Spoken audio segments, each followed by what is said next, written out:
UP के बहराइच में दुर्गा मूर्ति विसर्जन के दौरान गोलीबारी व पथराव, एक युवक की गोली लगने से मौत। यूपी के बहराइच के हरदी इलाके में दुर्गा मूर्ति विसर्जन के दौरान गोलीबारी व पथराव, एक युवक की गोली लगने से मौत हो गई। उसके बाद बहराइच के लोगों में हिंसा भड़क गई और ग्रामीण सड़कों पर आ गए। लगभग 1 दर्जन गाड़ियों में भी आग के हवाले कर दिया गया है।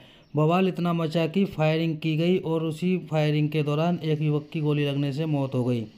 बवाल ज़्यादा होने की वजह से और हालात पर काबू पाने के लिए पुलिस को पब्लिक पर लाठियां मारनी पड़ी। भीड़ इतनी ज़्यादा थी कि देखते ही देखते हालात बेकाबू हो गए।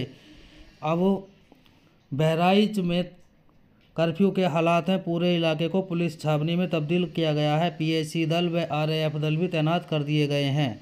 Bureau report. यूपी के बहराइच में रविवार 13 अक्टूबर की शाम दुर्गा मूर्ति विसर्जन के दौरान बवाल हो गया। इस घटना में एक युवक की जान चली गई, जबकि कई लोग घायल हो गए। घटना के बाद गुस्साई भीड़ ने तोड़फोड़ और आगजनी शुरू कर दी। हालात काबू करने के लिए भारी पुलिस बल बुलाना पड़ा और लाठीचार्ज करना पड़ा। फिलहाल एसपी वृंदा शुक्ला ने लापरवाही बरतने के आरोप में हरदी थाने के एसओ और महसी के चौकी इंचार्ज को सस्पेंड कर दिया है। वहीं खुद सीएम योगी ने मामले का संज्ञान लिया है। इस मामले में मुख्य आरोपी सलमान समेत कई अज्ञात लोगों पर एफआईआर दर्ज हो चुकी है। बताया जा रहा है कि 13 अक्टूबर की शाम बहराइच के महसी तहसील के हरदी क्षेत्र के महाराजगंज कस्बे में समुदाय विशेष के मोहल्ले से दुर्गा मूर्ति विसर्जन यात्रा निकल रही थी। आरोप है कि इस दौरान डीजे बजाने को लेकर 2 समुदायों में कहासुनी हुई।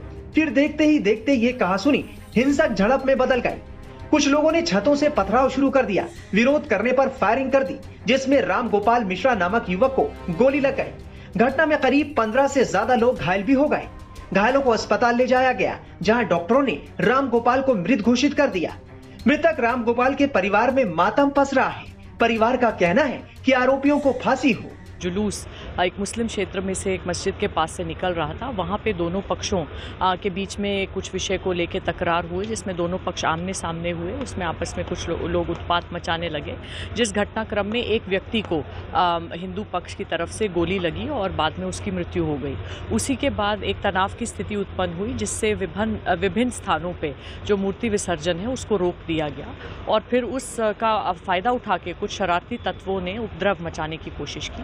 तो पुलिस द्वारा बहुत तेज़ी से अपनी कार्रवाई हरकत में लाए गए और जहाँ पे भी इस तरह का डिस्टर्बेंस हुआ है उसको हम नियंत्रण में ले आए हैं और अब सभी जगह सकुशल विसर्जन जो है पुनः आरंभ हो गया है और कई स्थानों पे जल्दी समाप्त भी होने वाला है।